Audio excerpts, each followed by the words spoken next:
మరో బ్రేకింగ్ లో చూస్తున్నాం. తిరుపతి ఎస్వి వేదిక్ యూనివర్సిటీలో మరోసారి చిరుత కలకలం రేపింది. రాత్రి యూనివర్సిటీలో చిరుత సంచరిస్తూ విద్యార్థుల కంటపడింది. చిరుత సంచరిస్తున్న దృశ్యాలను విద్యార్థులు సెల్ ఫోన్లో చిత్రీకరించారు. చిరుత సంచారంతో విద్యార్థులు భయాందోళనకు గురవుతున్నారు.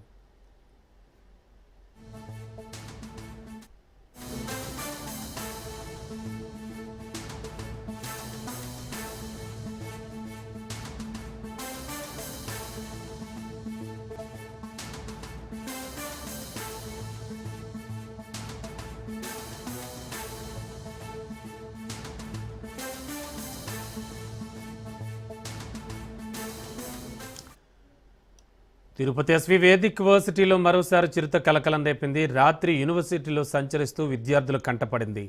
చిరుత సంచరిస్తున్న దృశ్యాలను విద్యార్థులు సెల్ ఫోన్లో చిత్రీకరించారు. చిరుత సంచారంతో విద్యార్థులు భయాందోళనకు గురవుతున్నారు. లేటెస్ట్ ఇన్ఫో నారాయణ రెడ్డి అందిస్తారు. నారాయణ రెడ్డి, యాక్చువల్గా చిరుత సంచారం పిల్లలు ఎప్పుడు తీశారు ఈ వీడియో అది, అండ్ ఏం చెప్తూ ఉన్నారు? ఫారెస్ట్ అధికారులకు ఇన్ఫర్మేషన్ ఇచ్చారా? అంటే గత కొద్ది రోజులుగా తిరుపతి సమీపంలోని ఎస్ యూనివర్సిటీ అలాగే వేదిక్ యూనివర్సిటీ పరిసర ప్రాంతాల్లో చిరుత సంచారం ఎక్కువగా ఉంది. అంటే 2 రోజులకు ముందు ఎస్ యూనివర్సిటీ ప్రాంగణంలో అంటే ఉద్యోగులు నివాసం ఉంటున్న క్వార్టర్స్ లో యొక్క చిరుత సంచారం ఉన్న దృశ్యాలు కూడా మనం చూసాం. అదే విధంగా నిన్న రాత్రి వేదిక్ యూనివర్సిటీ హాస్టల్ పరిధిలో కూడా యొక్క చిరుత సంచరిస్తున్నట్లు విద్యార్థులు కూడా ఆ దృశ్యాలను సెల్ ఫోన్ లో తీసిన పరిస్థితి ఉంది. అంటే పూర్తిగా దీనికి సంబంధించి అంటే గత 2-3 రోజులుగా చిరుత సంచారం ఎక్కువగా ఉంది.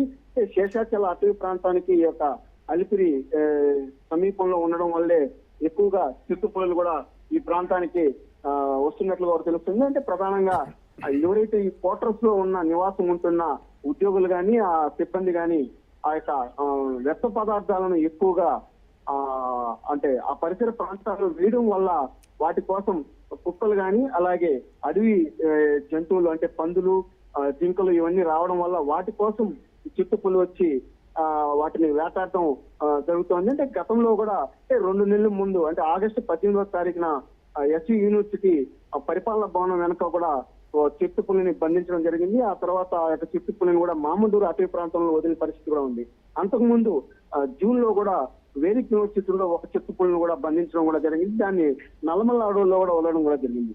తరచూ ఈ యొక్క అడవి జంతువులను వేటాడుతూ ఆ యొక్క చిరుతపులులు జనవాసాల్లోకి వస్తున్న పరిస్థితి ఉంది.